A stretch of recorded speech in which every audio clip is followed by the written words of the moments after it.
All right, so what we're talking about is, the issue we're talking about is Planned Parenthood.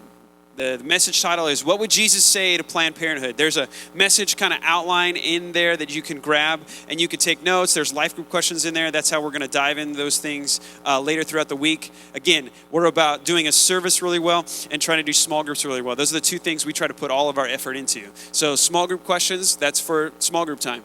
But sermon, that you go through the notes right now, that's for this time right now. Now, I'm sure that you've seen, if you are not living like under a rock, you've either heard about or you've seen some of these Planned Parenthood videos. And what these videos are like undercover people, I guess people who are kind of posing as somebody that wanted to be kind of affiliated with Planned Parenthood, who wanted to basically take what they would refer to as specimens, aborted babies, and take specimens like livers and muscle tissue and all that stuff. And this person was posing as somebody who kind of wanted to be the middleman in between Planned Parenthood and these different labs that would use these kind of things. And so this guy, this woman, and this man posing as kind of these people to be this affiliate kind of mediator, recorded a bunch of these conversations that Planned Parenthood officials were having with these people. Now, I don't know if you've seen any of them. And I don't know what your relation to the topic is. Like, I don't know, maybe if you're here, 1 in 3 women in America have had an abortion, so you may be here and you may have had an abortion. Or there, are those of you who maybe you have found out, and this is true, I know these stories are true, that, your parents at one time thought about maybe not having you and aborting you. But of course, you're here now, so they didn't make that choice. But I'm sure you've seen the videos. I know in preparing for this week, I try to watch all the videos. And so I watched video 1, 2, and 3, and then the fourth one, I got about halfway through the fourth one. If you've seen the fourth one, you probably know what spot I got stopped on. There's a young girl there, man, like your guys' age. This young girl, she's working for this company, and her job is basically to pick apart which pieces seem most valuable. Well, there's a camera that shows her training process. So a person comes in with like a petri dish or like a bowl or something like that, and has basically remains of what they would term as a specimen, what I would term as a human life. And it's broken up, and the video like zooms in, and the person is like basically picking up pieces and saying, do you see what this is? Do you see what this is?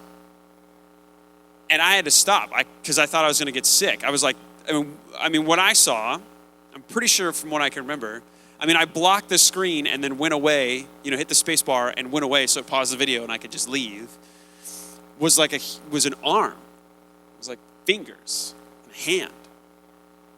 And I just had to leave, and I was like, oh my goodness, I can't handle this. I can't do this right now. I didn't finish that video. I didn't finish the other one. There's a 5th video, and I think a 6th video just came out.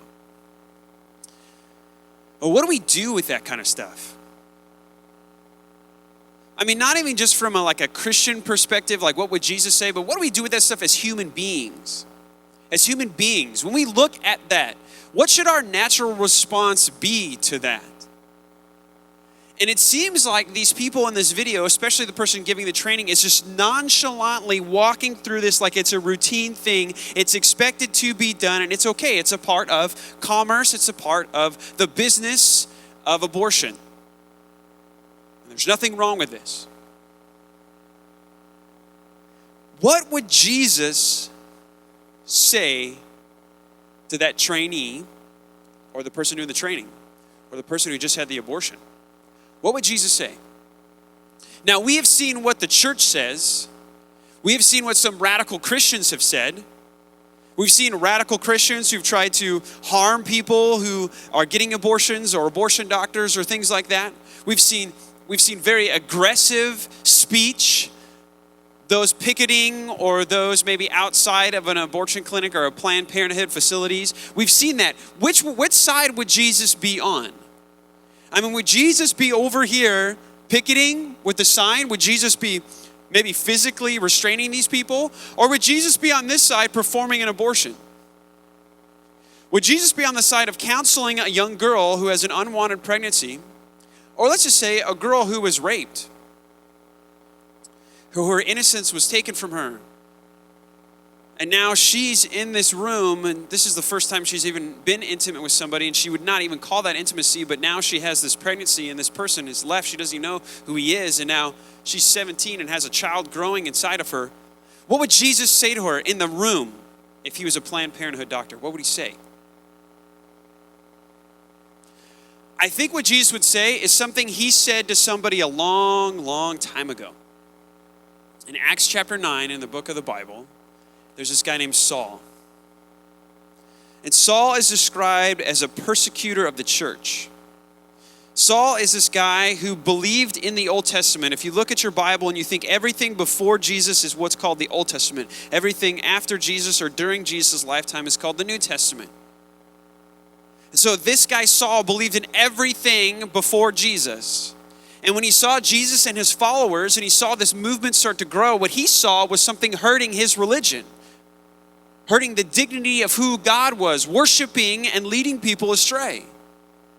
So this guy Saul saw this and said, no, we need to do something about it. And he didn't just pick it, he was actually violent.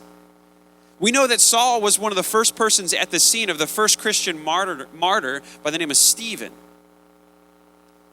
And it says that Saul was standing there, and as these men threw Stephen into a pit and threw stones at him until he died, that he stood there and heartily approved of this. And the men who threw these coats, in order to get better throwing motion, they took their coats off and they laid him at the feet of Saul, and he heartily approved what was going on. And then we heard that he actually, after that moment, goes out and he breathes threats. It's what he does. It's his breath. And he sets his mind to persecute the church. We would see that as an enemy. We'd see that as somebody who would be against Christ, against the church. What did God say to that guy?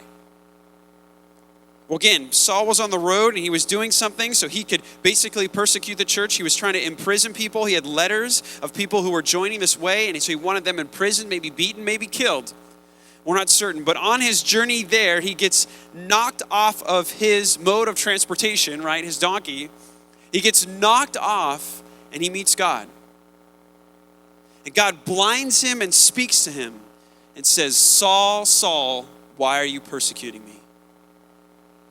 What would Jesus say to somebody who was getting or thinking about getting an abortion? Maybe somebody who had already gotten an abortion, or somebody who was performing an abortion. What would Jesus say? I think Jesus would say those exact words.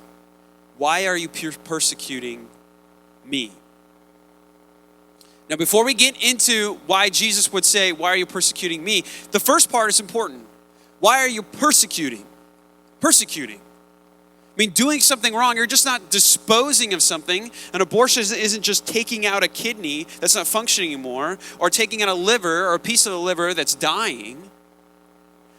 I think Jesus would look at an abortion and say it is taking of human life. Because this is where the debate is. The debate is that human life in here? In the womb, is an unborn child a person? Is it human life? When is a baby considered a person?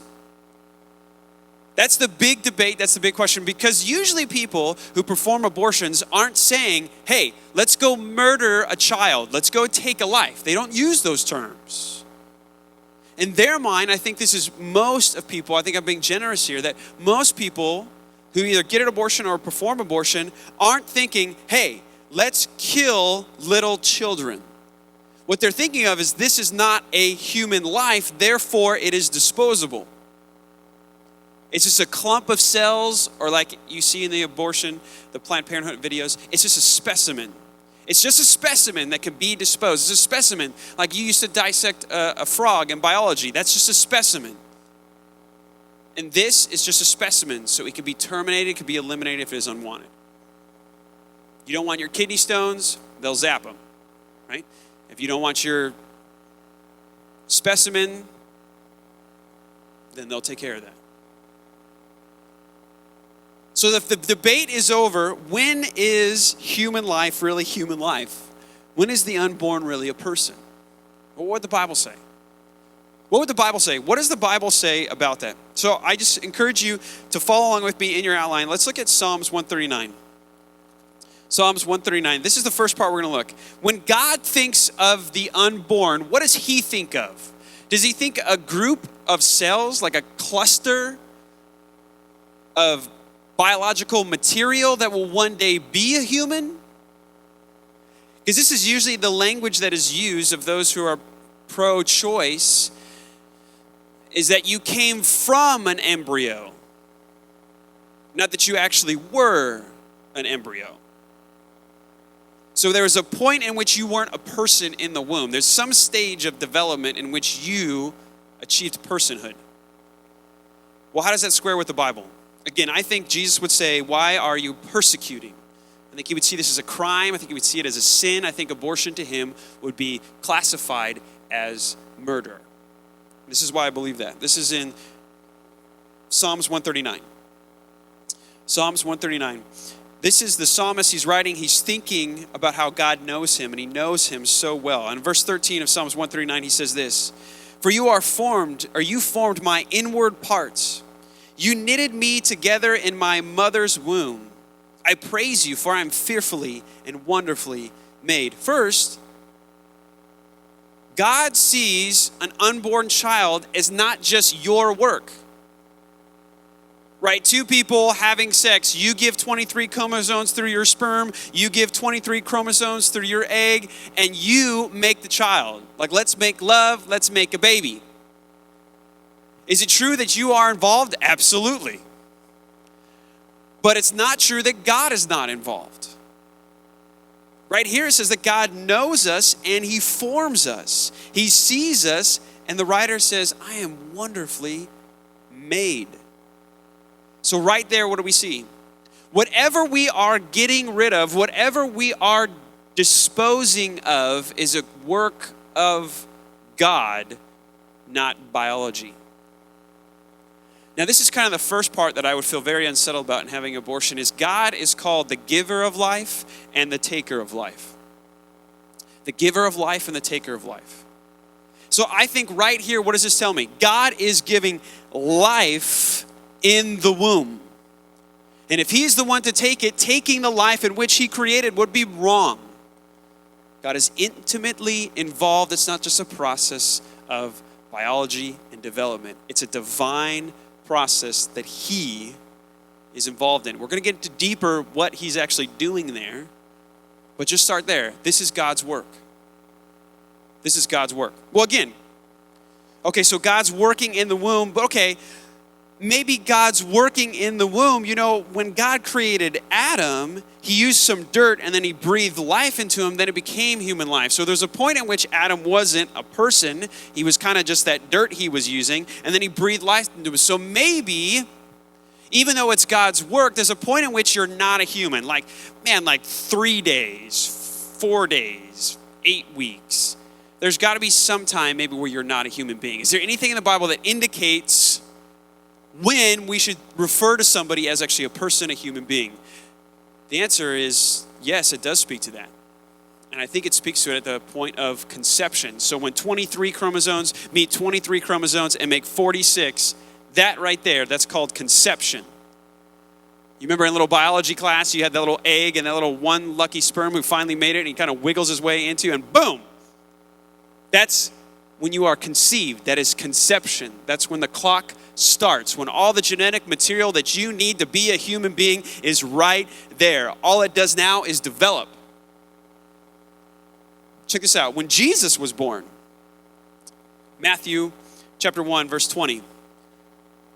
When was Jesus? Because Jesus became a human being.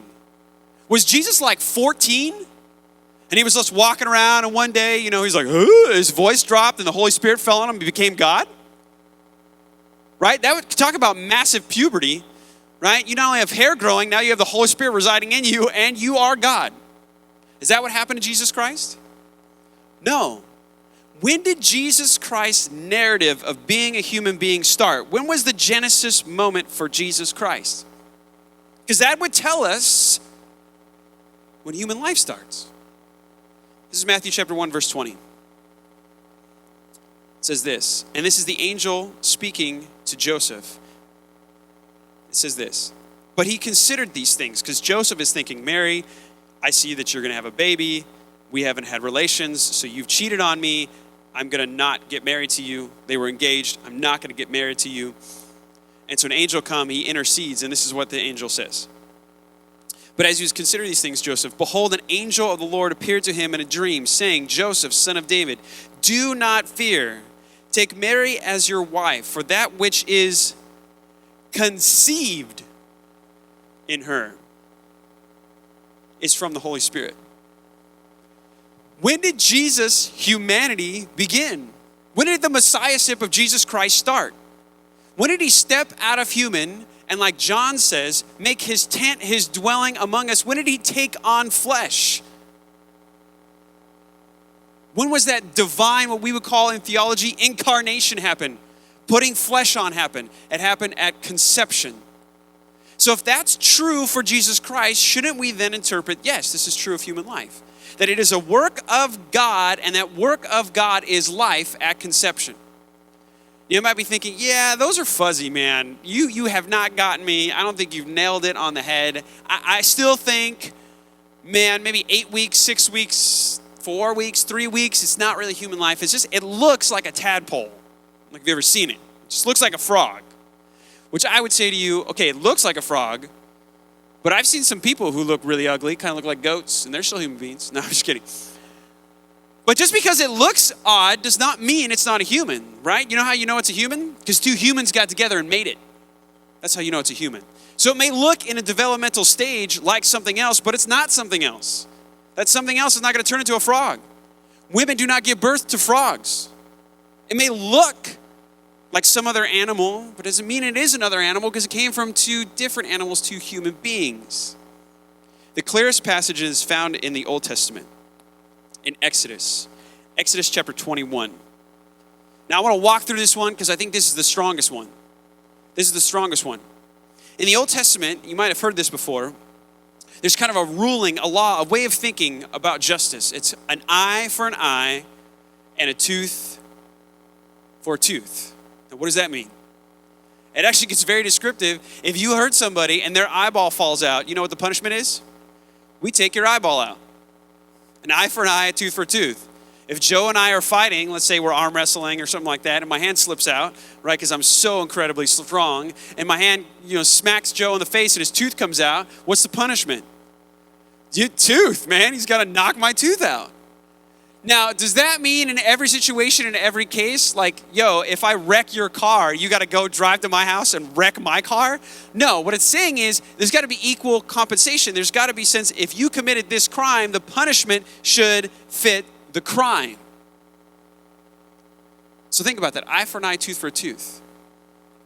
Life for life. If you murder somebody, then your life should be taken, right? That's what the Old Testament law was.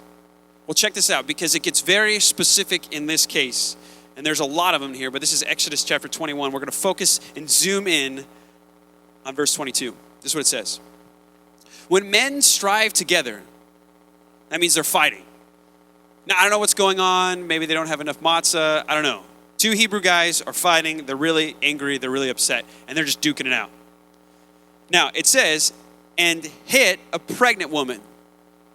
Now, they're unintentionally hitting this pregnant woman. Like, I don't know if she came in as trying to break up the bar fight or something like that, but somehow they're fighting and she gets struck by one of them. It doesn't tell us which one. It just says one of them. Maybe the guy ducks and swings and hits the lady in the belly, hits her. Okay?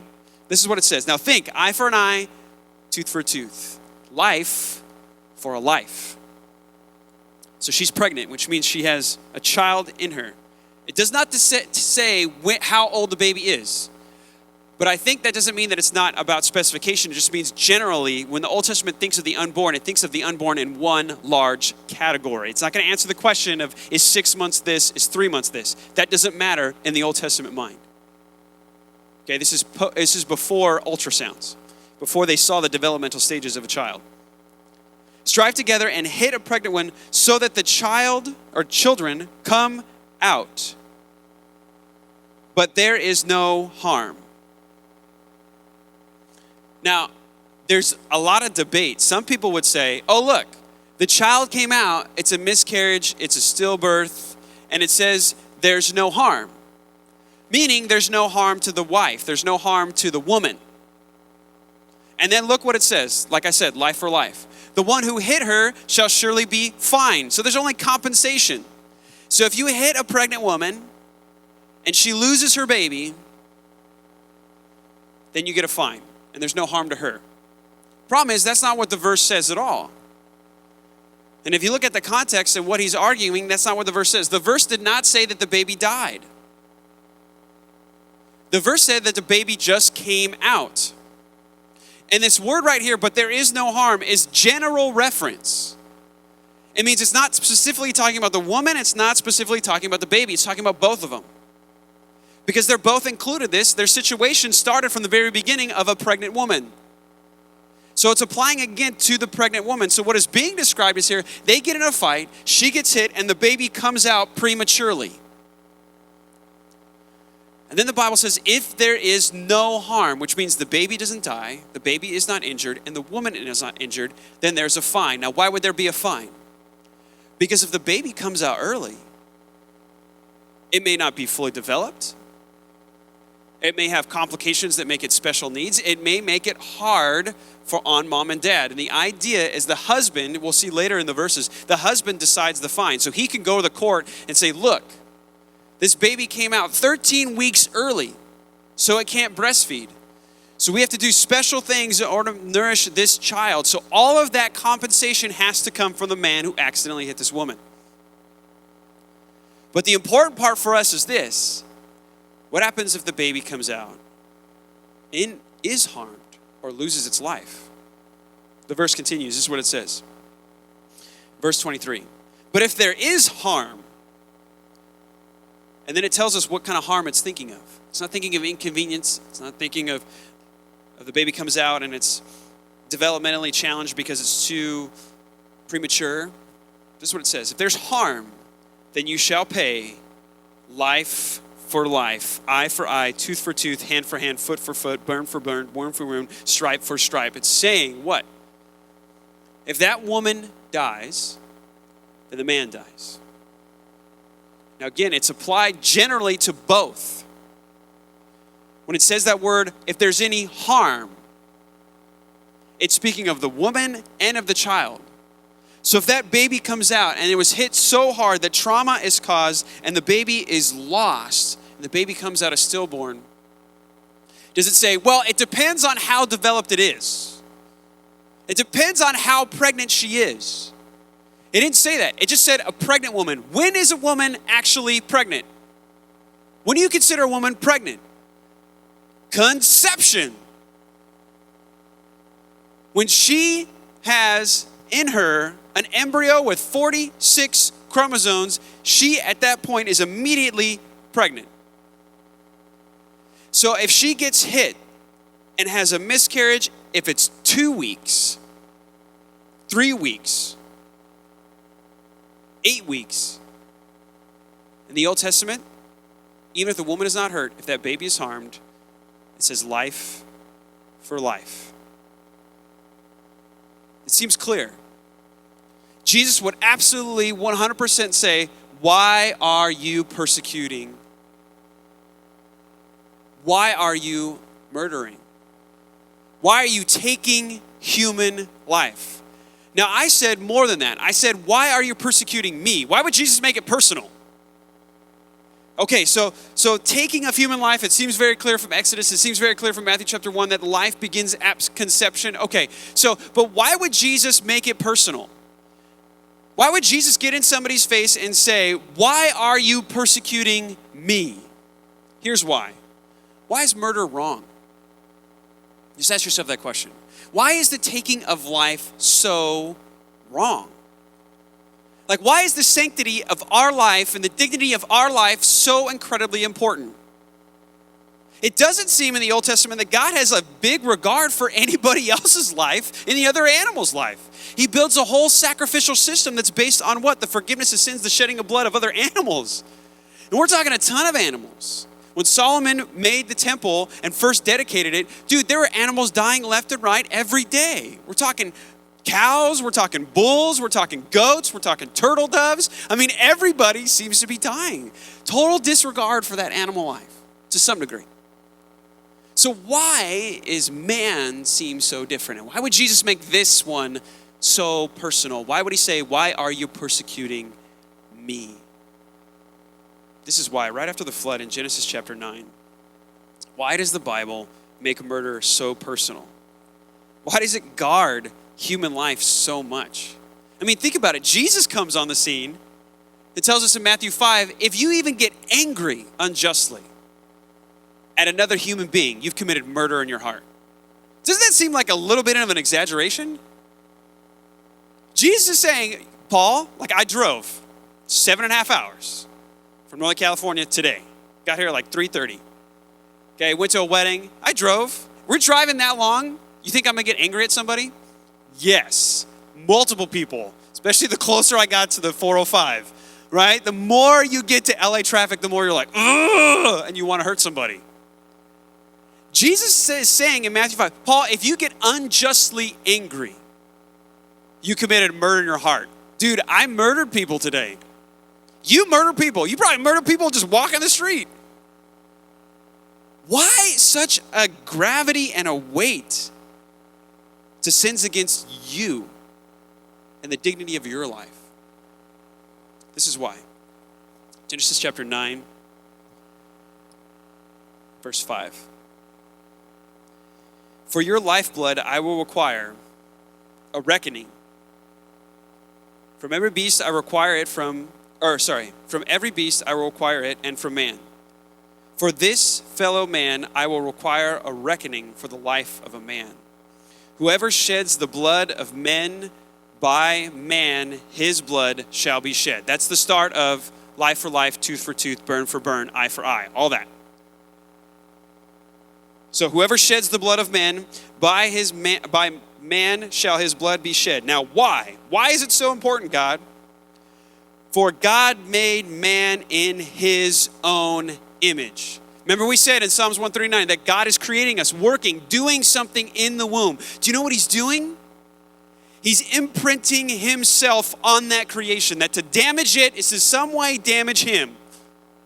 There is no human being, there's no other creature. Cats, dogs, apes, chickens, nothing. Nothing is the image of God, created by God, and yes, good. But the pinnacle of his creation is us. No other living creature in any sense, in any way, has the privilege of that attribute of being after the image of God. And God takes that so seriously that when you damage human life, you damage, in some sense, him. And that's why he requires a life for a life. So I think Jesus would rush in to an abortion clinic, and I think he would stop the clamps, the knife, or whatever, and said, stop. You're crushing me. You're killing me. You're ending, in some sense, in some way, in damaging my creation, you're in some sense trying to damage me. He takes it as a personal insult on him. That's why not even in your mind, in those secret places, you can't even be angry at somebody who's a human being. You could be angry at your dog all day. God doesn't care. But to be angry at another human being is to attack and even think of hurting the very image of God. Wow. Is this a big deal to God? This is a huge deal to God. Should this be a big deal to us? This should be a huge deal for us. And when we think of some of the atrocities that we have seen in humanity, in the history of what we've gone through, probably the biggest one you think of is the Holocaust. Man, we think 6 million Jews lost their life. Maybe a total of 11 million people. That is crazy. It sickens us, right? If you were in that country at that time, you would say, I'm not proud to be German. I'm not proud to be a part of this state that's killing millions of people. Joseph Stalin, we've seen that. And just the atrocity. We've seen genocide. But you know how many people, you know how many babies have died since Roe versus Wade in 1973? Do you know how many babies have lost their lives? How many times Jesus would say, stop persecuting me? Do you know how many times he has said that to America 58 million times and counting. 58 million. This is worse than the Holocaust. This is worse.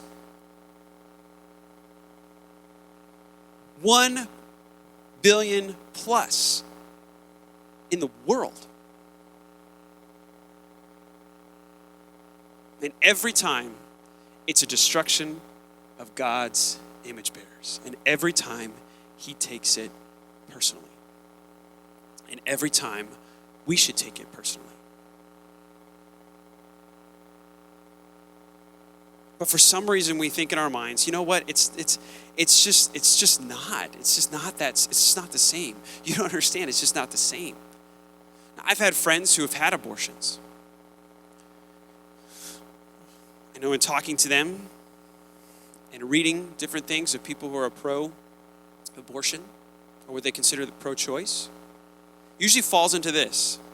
Like, let's not take the Bible. Let's just shut the Bible. Okay, let's just shut the Bible for a moment. Let's just reason here for a moment, just as human beings. Why is an unborn life not the same value of my life? It usually falls into 4 different arguments. SLED is how you can remember it. SLED. Size, level of development, environment, and degree of dependency. Just think about that for a moment. Maybe a baby is not really, an unborn baby is not really human life because of its size. I mean, I'm bigger. It's so small. I mean, if you see it, babies are like, I mean, geez, man, they're so small, like this big. It's like a peanut. Surely that's not human life. We don't apply that logic to anywhere else. Right? Adrian is bigger than me. Right? Is he more human being than me?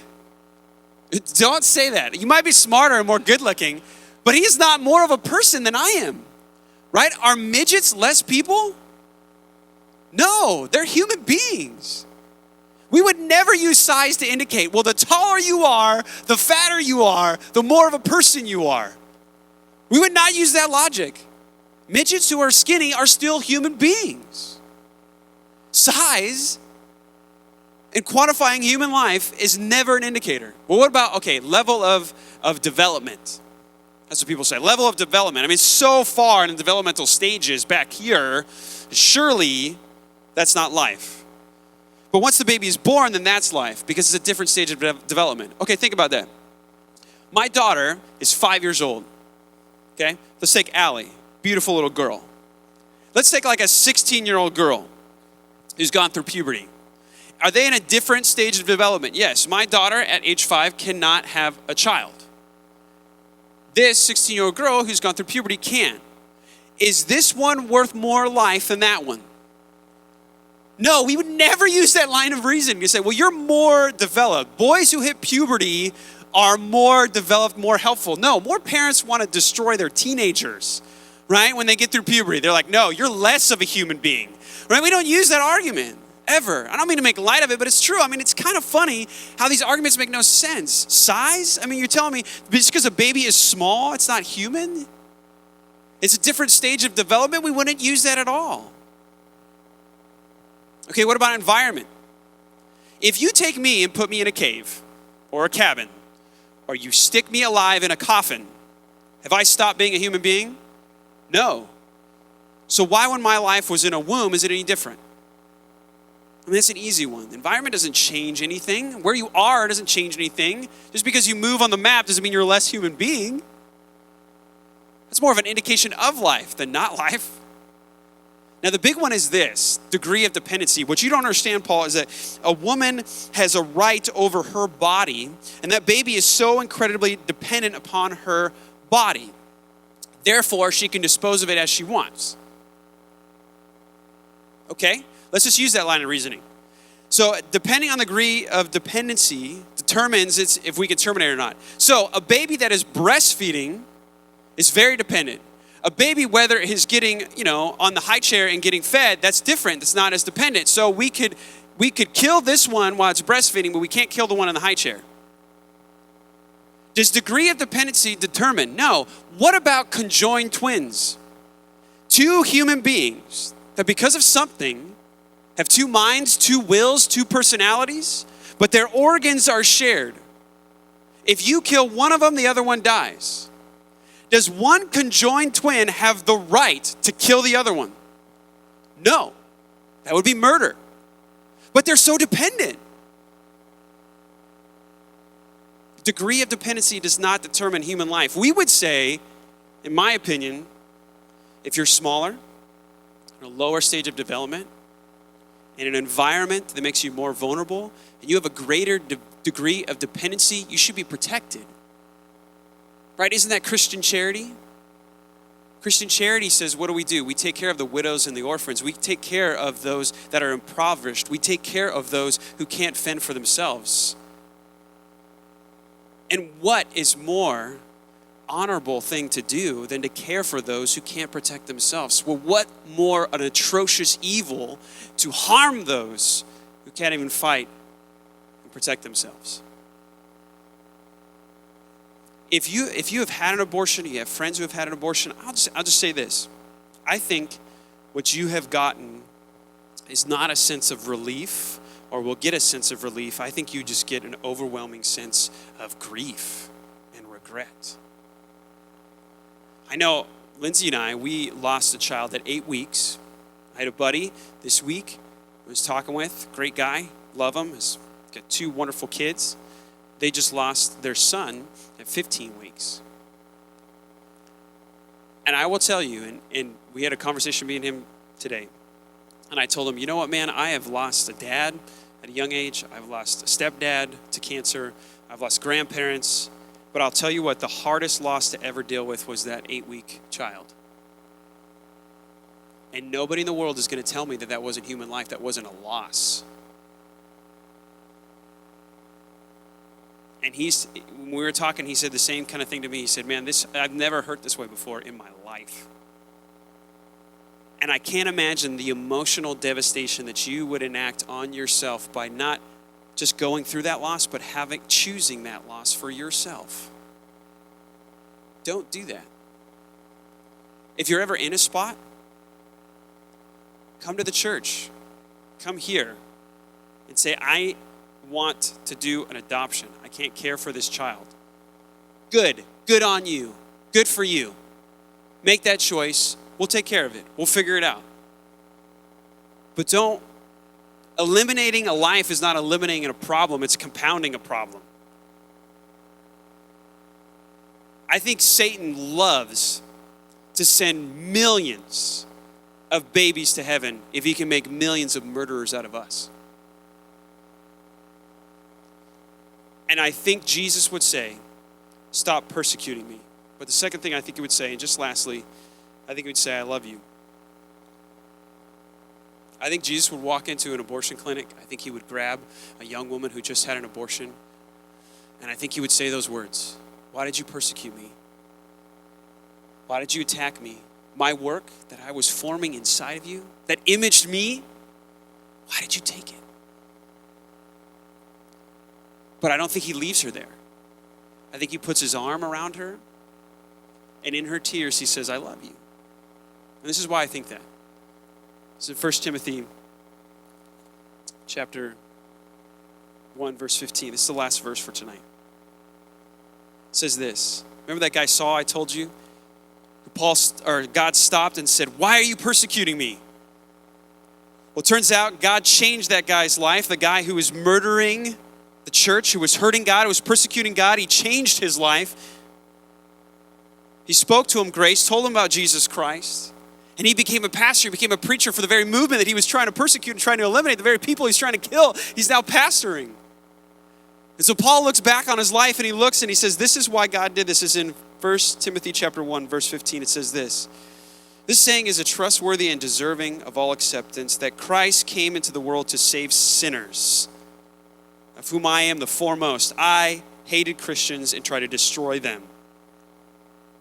But what does he say in verse 16? But I received mercy for this reason, that in me, as the foremost, Jesus Christ might display his perfect patience as an example to those who were to believe in him for eternal life. Jesus Christ took a man who was persecuting the church, and he changed him. He gave him mercy. Jesus Christ can change people who commit murder. We can change people who are habitual liars. He can change people who are just chasing after sexual sin. He can change people who've had committed abortions or performed abortions, whether it's 1,000,000 or however many it is. Because he can show perfect patience and perfect grace and perfect love and say, I still love you. And we forget these two things that God says to us. We would totally take it's just an atrocity. It's a human tragedy. It's worse than the Holocaust. It's evil. I'm angry. I want to protest. And that's all we say. But that's not all Jesus says. All of that is true. But at the same time, he says to you and me, just like when we were in our sin, I still love you. The Bible says even when we were haters of God, hostile to God, enemies of God, he still loved us. What does Jesus say to Planned Parenthood? He says something that I can't find myself saying yet. And that is, why are you persecuting me? I can say that one. I get angry when I watch those videos. I get mad when I watch those videos. I think of those videos, I think of those things, then my kids run up in my lap, and I think if anybody would ever touch these kids, I know God would have to use a lot of strength to hold me back. But Jesus wouldn't just say, why are you persecuting me? He would say, I love you. I love you. I still love you. It's wrong, but I still love you. We can't focus on the injustice and not magnify the grace. Because it's the same thing that God said to you. If you're a Christian, God said the same thing to you. He said, why are you sinning? Why are you breaking my heart? Why are you running away? But I still love you. And I'm still patient with you. And God is still patient even for the doctor who's performing abortions right now as we speak. Even right now, as a child's life is taken, even right now, as a baby is picked apart and sold, even right now. I don't understand it. I'm not there. But it's a good thing I'm not, because I'm not God. Even right now, he is patient in that moment as a child is pulled apart and sold in a petri dish. Even right then, he is patient and loving. It's incredible. We need to say the same thing that Jesus would say.